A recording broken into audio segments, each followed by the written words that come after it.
the solution for this is for Israel to annex Gaza and to kill as many son of bitches as possible to make sure that this will never happen again.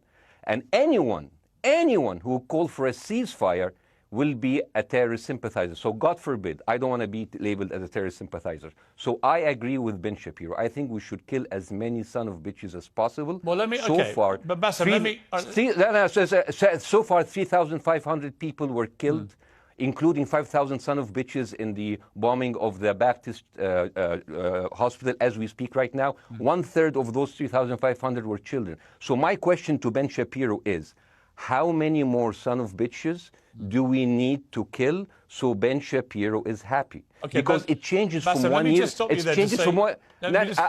I'm sorry that. Listen, I'm really at a disadvantage here. I'm looking at a camera. I don't see you. I can hear you on my ears. The reason I'm interrupting so is I think you might be. I think you're conflating different interviews with Ben Shapiro. He didn't use the phrase "sons of bitches" with me. Let me play to you what he actually said on my show. He did. Go back to your interview. No, he didn't. That was another interview. But let me play what he said to me here. Well, frankly, I don't believe in proportionate response to terrorism. I believe that the way that you stop terrorism is with wildly disproportionate response. That doesn't mean in terms of targeting civilians. It means in terms of killing as many terrorists as humanly possible and allowing them to dictate the terms of engagement by hiding behind civilians in areas that they are supposedly responsible for means that the only option for Israel is to surrender to Hamas's hatred of its own citizens, its willingness to use its own children as human shields. No country worth its salt could ever do that. Now, that is substantively different to what you said he said, right? He's talking there but specifically about Hamas terrorists. I agree with him. The thing is, the question is, what is a proportionate response? Because it has been different from one tier to another. So if you look to this graph, for example, this is the death of Israeli and Palestinians, and it's changing from 1 year to year. It's like fluctuating like crypto. So my question is today, what is the going rate today for human lives? I mean, 2014 was a great year for Ben Shapiro. 88 Israelis were died, and there was 2,329 Palestinians killed on the other side. That is one Israeli for 27 Palestinians. That is a very good exchange rate. What I'm saying is, what is the exchange rate for today? So you guys will be happy. That's my question. Well, it's not me, guys. I'm not on either side. No, not you. Like when I say you guys, I say like the people on the other side of that. I know that you don't think like that, Pierre. You're one of the good guys. But let me tell you something. I mean, the reason that I'm using this is that, I mean, I can't remember what happened in 2014, and there was no music festival, but there must be something. I mean, they must do something. It is their fault. It has to be something. I mean, 2018, 300 Palestinians died. Who's counting, you know? So the thing is, what my question is, let's find what is the exchange rate for human life today so we expect the future death of Palestinians and we'll be happy to it. My response to that would be this, Bassam. I've thought carefully about this because I think it's very tricky for people like me to immerse ourselves into a conflict where we're not directly involved. And I thought carefully about what I feel about this. I feel that the scale of what Hamas did on October the 7th supersedes anything else I've seen in this conflict, really ever. The savagery, the butchery, the slaughter of 1,300 people, the shooting of babies, the 100%. Kidnapping of grandmothers and so on. So if we can agree on that, which I think is inarguable, then the question then becomes, again, about proportion. I don't disagree that there's been a lot of bad stuff on both sides going back historically for decades. But if we agree that this was on a different level altogether, quite deliberately by Hamas, designed to provoke... No, here's my question. Let me ask you a question. And the question, because you raised it earlier about proportion. I honestly don't know what the proportionate response is. I honestly don't. I don't. I've been watching the airstrikes this week thinking... So what's your question? Well, I would ask you, if you were Israel, what would you... If I was Israel? If you were Israel and that had happened to you, what would you think would be the appropriate way for the country to respond? I would do exactly like Israel did, kill as many people as possible since the world is letting me do it. I mean, I can do it because I can, you know. But the thing is, you know what, I agree with you. And you know what, I'm going to be even ahead of you because I see the question coming. Do you condemn Hamas for the atrocity? Yes, I condemn Hamas. I condemn Hamas. Hamas is the source of all evil. They're a reason for everything. And you know what, let's for a minute imagine a world without Hamas. Right. What will this world look like? Let's give this word a name, and let's name this word the West Bank. Hamas has absolutely no control in the West Bank. And since the beginning of this year, only through August, 37 Palestinian kids were killed. No music festival, no paragliding, no Hamas. Since the occupation of the West Bank, 7,000 Palestinians were killed. No music festival, no paragliding, no Hamas. I can go on and on and on and on. No, but you don't need to, because in a way you're preaching to the choir. I've followed this crisis. Oh no, you're not preaching. So the thing is, like, in the sense that I know that what you're saying has validity. Of course, Piers. By the way, Piers. I am at a disadvantage here. I can hear you. I cannot see you. I am in a claustrophobic room, and so please cut me some slack and don't interrupt me and interrupt my points. Sure. So, because this has to be fair. Understand. Because if you want to only hear your opinion, I can just condemn Hamas and go home. I can do that. So, do you want to do that, or do you have a much more nuanced conversation? No, I absolutely want to have a nuanced conversation. I wasn't aware I was interrupting you. I thought I was letting you speak. Amazing. So I would say I really applaud Israel for doing one thing that no military force in the world does. Because I heard Ben Shapiro and I heard Ron DeSantis, and they said Israel is the only military force in the world that warns civilians before bombing them. I mean, how fucking cute. That is so nice of them. Because with this logic, if Russian troops started warning Ukrainians before bombing their houses, we're cool with Putin, right? I mean, okay, Habibi, you have warned them, go invade. It's fine. You have done your job. I mean, the thing is, and I understand, and I also heard Ben Shapiro talking about Human Shield. So you remember my wife's family, they live in Gaza. So I asked them, I told them, when Israel gives you the nice warning, the cute warning, does Hamas force you to stay in your home so you can be bombed and use as Human Shield? You know what, Hassan here, my wife's cousin, he's a loser, you know. He told me, you know, when I asked him, does that happen? He told me, no. The lying son of a bitch lied to me. I told him, you don't understand. Ben Shapiro and Ron DeSantis keep saying that Israel warned you and Hamas asked you to stay put. So I told you, he's a loser. He never kept a job. He even failed in all of the interviews to become like a Human Shield. I would believe Ben Shapiro. Let me ask you this, Bassam. So let's go with that. No. Let me ask you At some point, I must be able to ask you questions. It's not a monologue for you, Bassam. If we agree that for the 14,000 casualties, I mean, who's counting, are Human Shield, does that mean that every single one of those civilians was standing, obscuring a military target behind them? Because that's a lot of weapons. I mean, Hamas is packing. No, of course it doesn't. And look, it doesn't. So there's some collateral damage. Lots of collateral damage. Yes. It's fine, yeah. You kill some to save some and then kill some more. Yeah, I agree. Yeah. Well, let me ask you this. Again, it comes back to proportionate response. When the world decided it had to get rid of ISIS because of the appalling butchery they were carrying out, it did so by also killing, very sadly, a lot of civilians along the way by doing airstrikes against places which فضلا واستعانا لا تنسى ودعمنا بلايك والاشتراك في القناة ليصلك كل ما هو جديد. That they want to get rid of Hamas, and Hamas is embedded with civilian population. I'm very concerned about what's going to happen next. I've written a column tonight saying, I remember the Iraq war, which I opposed, right? I remember all this. So my question to you is, what would you think would be an appropriate response by Israel to what happened? Well, these are years of disproportionate responses of Israel. Right. Did it solve the solution? Did it solve the problem? Did it work before, so it will work? What will be the surprise this time? What will be the twist that will make this work this time?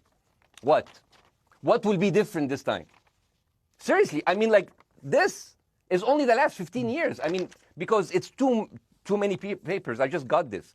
But how will this be different? And the thing is, I am so glad in the introduction that you mentioned the Iraq war. I applaud you, Piers, for saying that, because you were honest about it.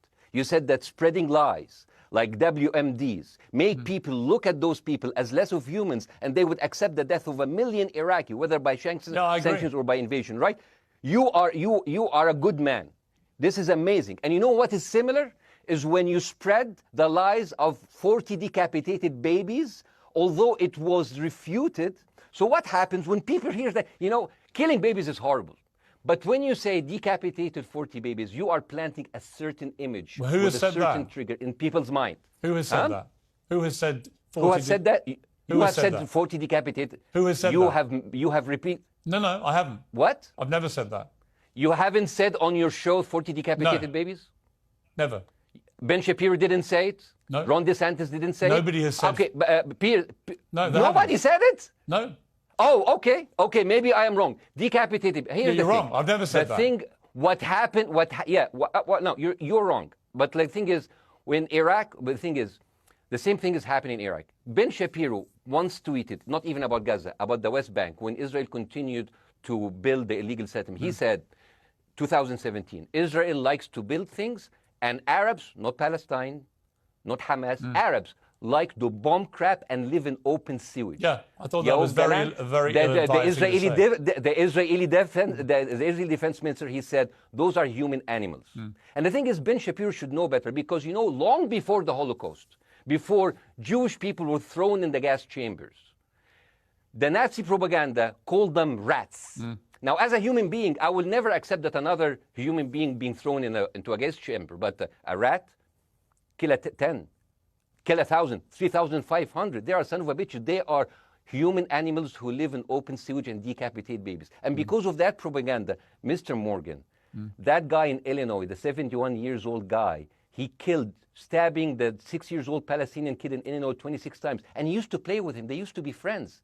But he went in, marching into their apartment, stabbing his mother and killing him, shouting, all Muslims could die. Yeah. It took you 80 years to change one word from Jewish to Muslim.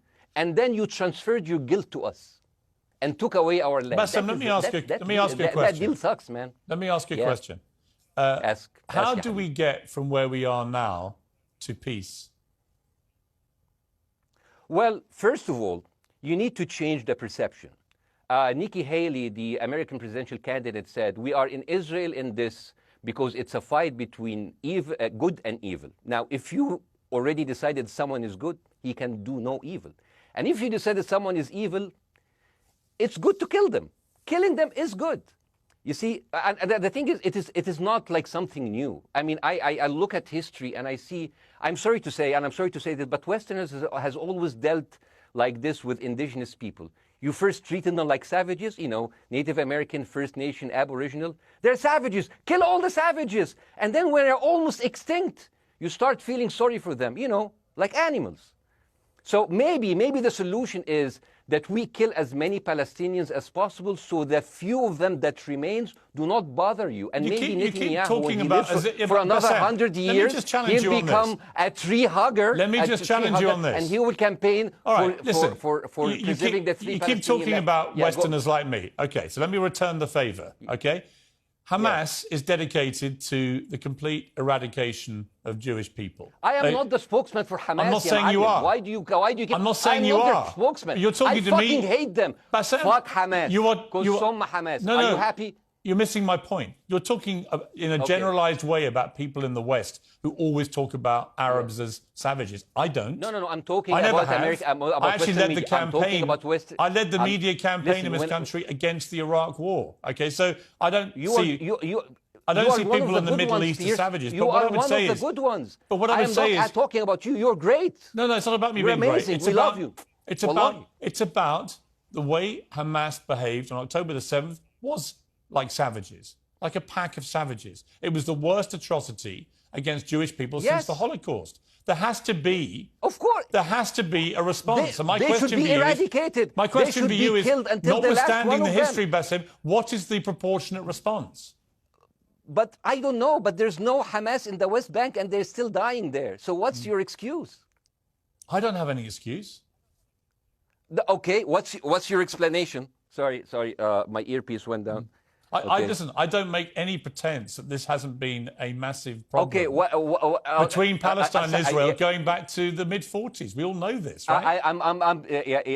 Pierce, listen. I'm not saying that you're making excuses, but if you are adopting a certain point of view, you have to at least defend it. I'm telling you, there is no Hamas in the West Bank. What is the excuse? Not your excuse. What is the excuse to kill those people?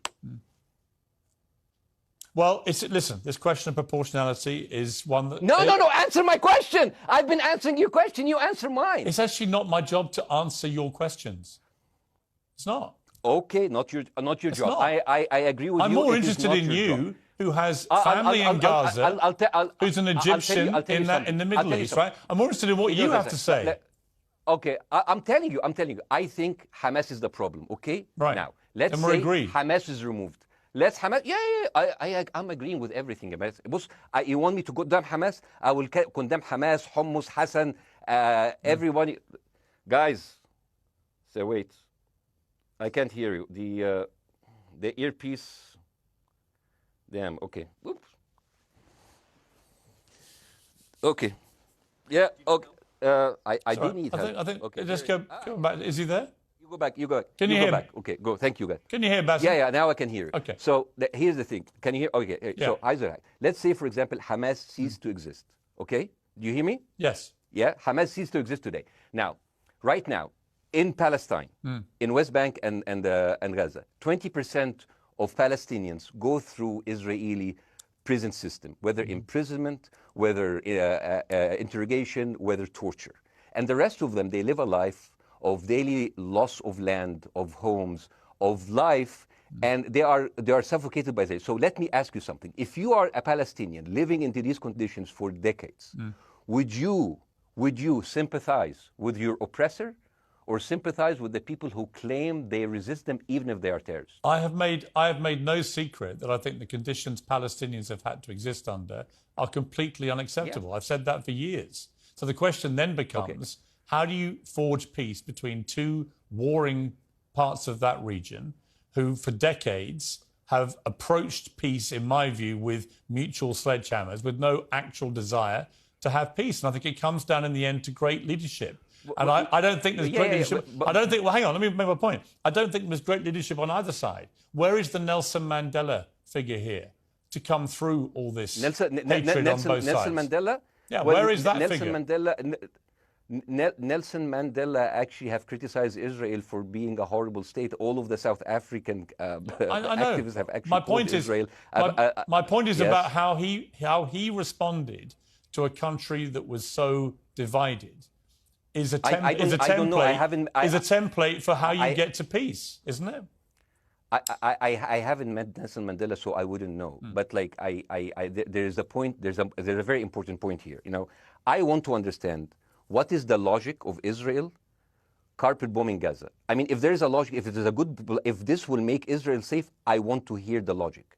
So if they continue bombing, what are they hoping to achieve? Well, I think we know what their stated aim is. Their stated aim is to eradicate and wipe out Hamas. They believe Hamas are living predominantly in northern Gaza. They also are aware they're living amongst civilians. So it's an incredibly difficult thing. As I said in my monologue, it is very, very difficult to see how they do this without massive collateral damage.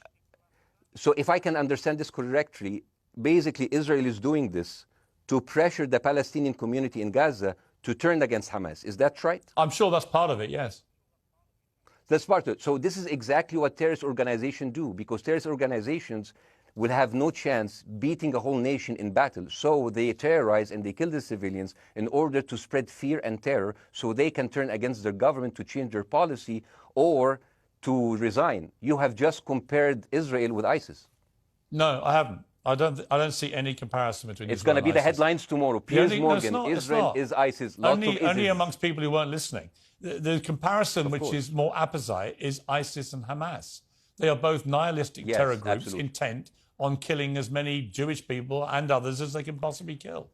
And you can't get peace with people like that. Absolutely. You know what? I'm going to do something that nobody done on your television. You know what I'm going to do on your episode? I'm going to pretend that I'm an Israeli citizen. I'm going to put myself in the place of an Israeli settler in the kibbutz. And I want to speak to my Prime Minister, Benjamin Netanyahu. Mr. Benjamin Netanyahu, I have voted for you because you have promised us peace and prosperity and security. On the 7th of October, those son of bitches Hamas, they went into the fence that is regularly heavily guarded. Usually if there's like a dove that comes close to it, it will be shot.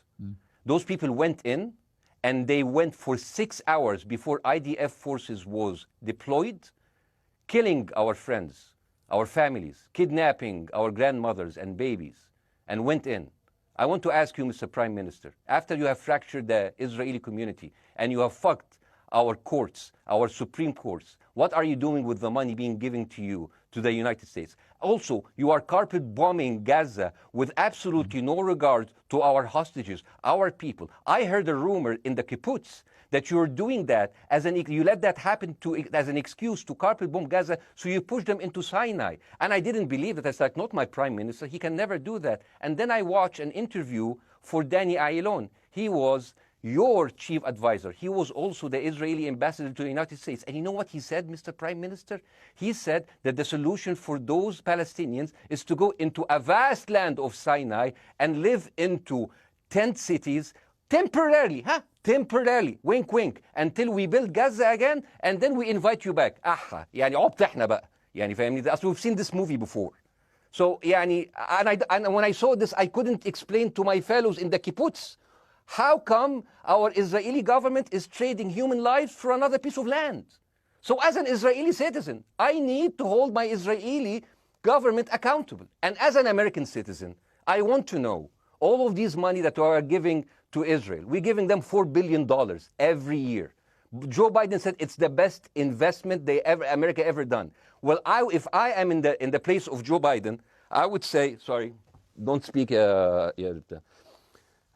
would say, if I was Joe Biden, I would go down and whisper in the ears of Netanyahu and tell them, I hate bad investments. They haunt me, like Littlefinger in Game of Thrones.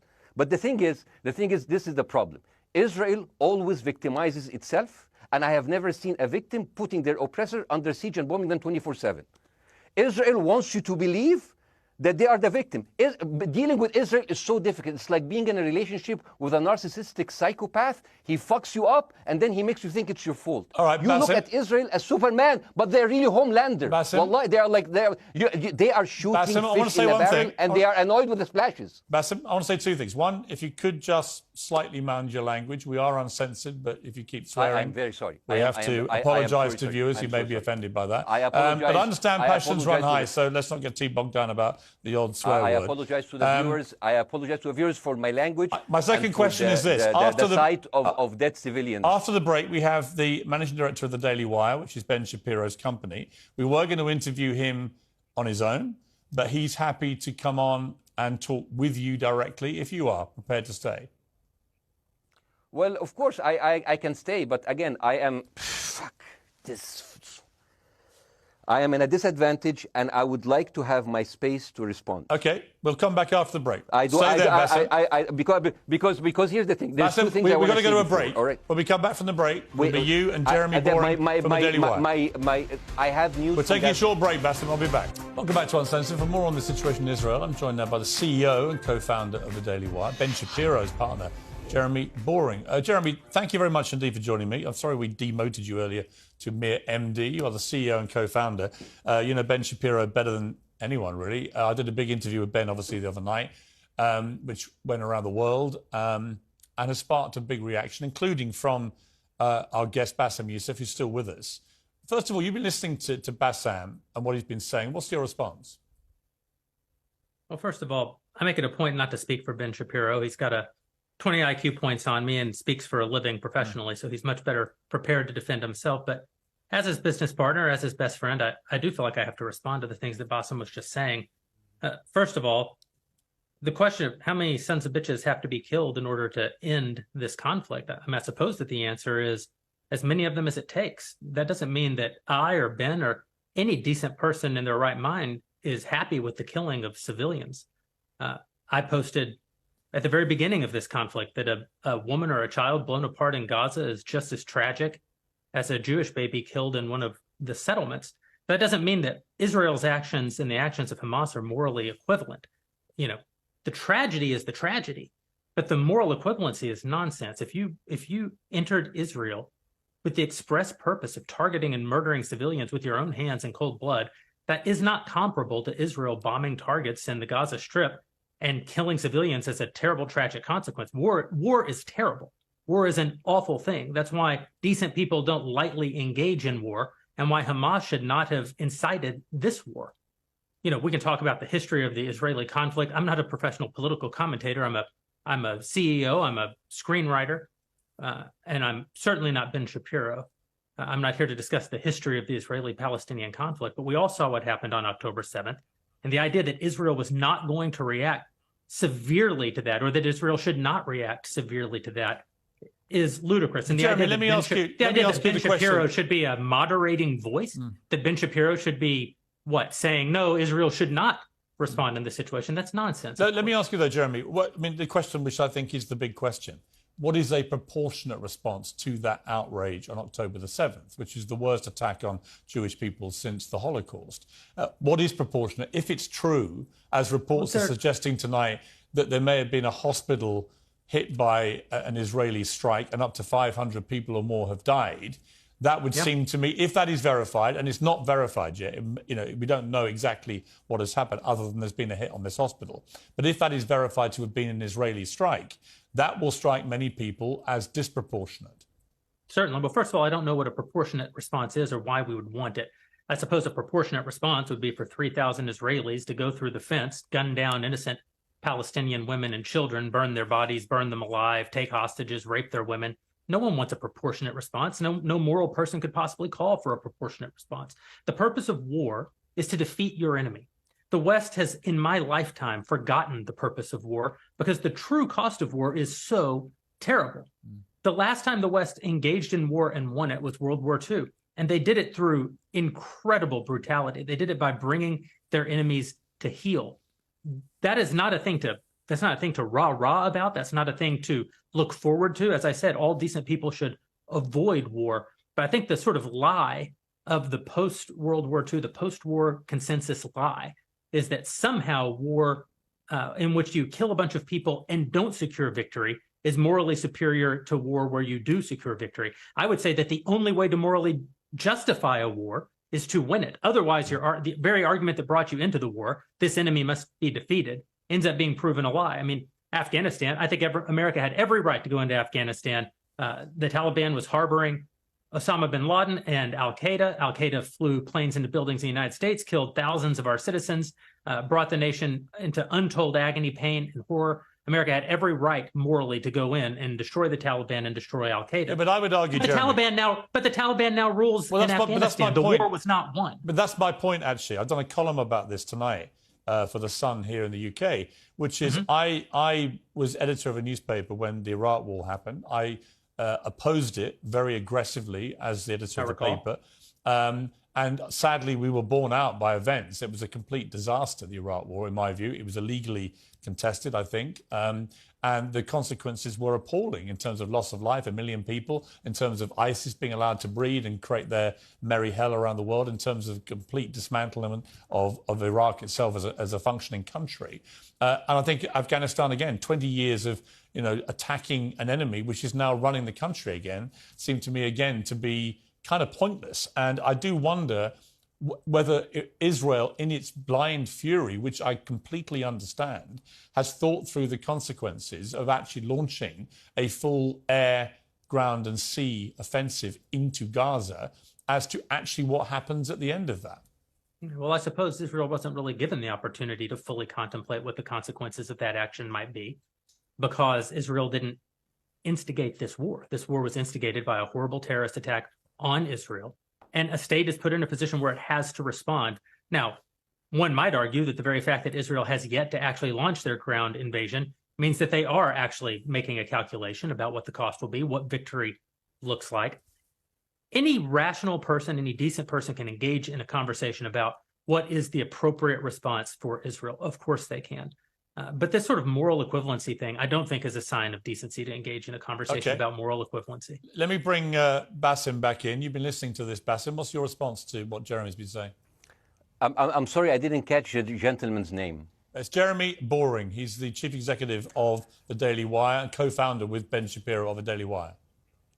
Hi, Jeremy. Please say hello to Ben Shapiro, and please tell him that I do think he is the smartest person to ever walk the earth. Thank you so much. So, as a response to Jeremy, I agree with everything you said. I mean, what is disproportionate? I mean, he just used the examples from Second World War and America, showing that civilian casualty is, I heard his voice. He was very sad, And as he was telling us, it is so inevitable to kill so many civilians because it's something that we cannot avoid.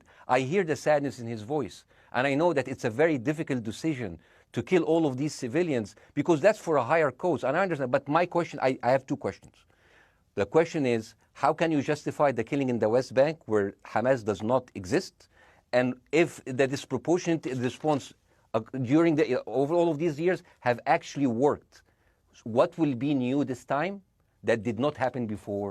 I just want to. That was my question. Okay, that Bassem, was my question. I'm gonna. Okay. I'm gonna So now. فضلاً وليس أمراً أن لا تنسوا دعمنا بلايك والاشتراك في القناة ليصلك كل ما هو جديد.